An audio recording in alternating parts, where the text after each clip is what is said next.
Hello and welcome to Sharing Your Great Practice. Now this week I'm in Brighton at Hertford Infant and Nursery School, where they've embedded healthy living in the daily life of the school.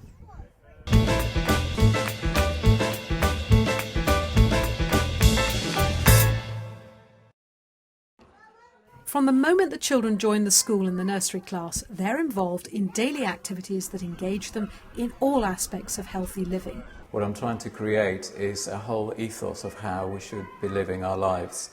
And not just about knowledge and academic knowledge, but getting the children to become lifelong learners.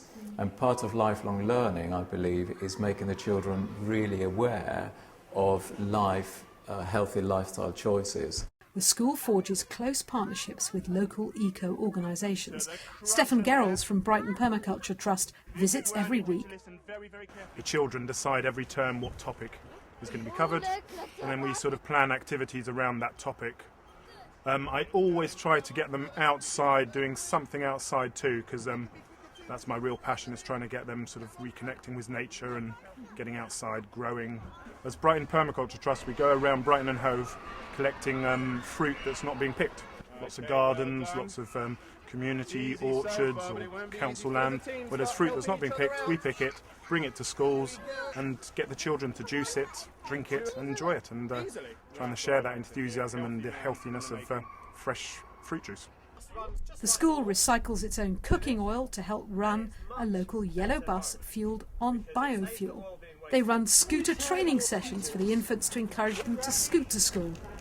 For the head teacher and staff, it's important that every new project is wholeheartedly adopted by the entire school community, everybody who's working there, families, governors, that it's not just a flash in the pan. What's really special at Hertford is that the eco side of things, the healthy side of things, is part of everything that we do. What I tried to do to sustain that momentum as I came in 2 years ago, I made a very strategic choice in the way that the school development plan runs in the school.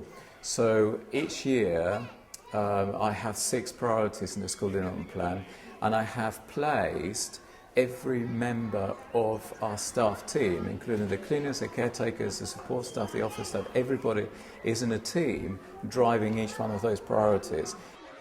A blackboard in the school playground has become a fertile ground for new ideas to be captured. I toyed with the idea of creating a blackboard where we would put up an interesting question, a philosophical question, an open-ended question, a challenge for the parents or the families or the grandparents, the children to contribute to together with chalk. And it has absolutely transformed the way children and families feel about coming into school in the morning. It's creating a wonderful environment there. The Pupil Eco Council meets every fortnight and drives new ideas, but it's not just the pupils contributing, their parents are essential. One of the most successful initiatives the school has implemented is a family cookery club. We decided that there was a lot of families at the school that weren't confident to cook from scratch with their children, or didn't have the time to cook with their children if they had other siblings. So we actually provide childcare for the siblings so the parents can have quality one-to-one time and learn with their children to cook quite simple dishes.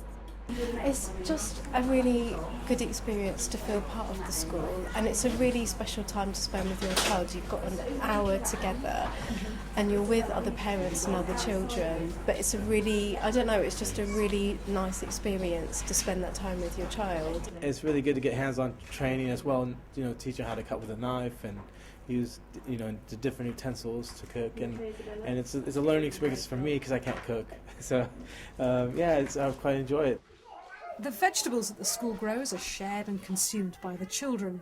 The reception class focused on healthy eating for a term and used their Teddy's visit to each home to photograph themselves with a teddy cooking a healthy meal. This was then turned into a cookery book that has sold over 100 copies.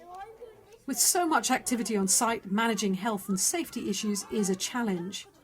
Every new initiative or everything that happens, we do have to look at all the impact that those initiatives are having, and particularly, as you're saying, the health and safety, the CRB checks, the checks. But once we have good systems in place, we have very good support from the local authority. Once those systems are built in, then I try not to make those things a barrier to what we're trying to achieve.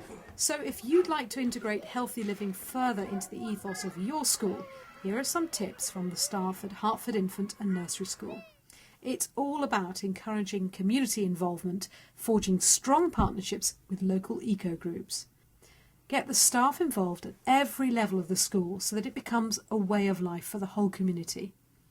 And get the PTA involved in seeking new funding streams for healthy living projects. And don't forget that health and safety doesn't have to be a stumbling block to introducing new initiatives. To find out how you can take part in sharing your great practice, then visit the Teachers TV website and find the Sharing Your Great Practice page.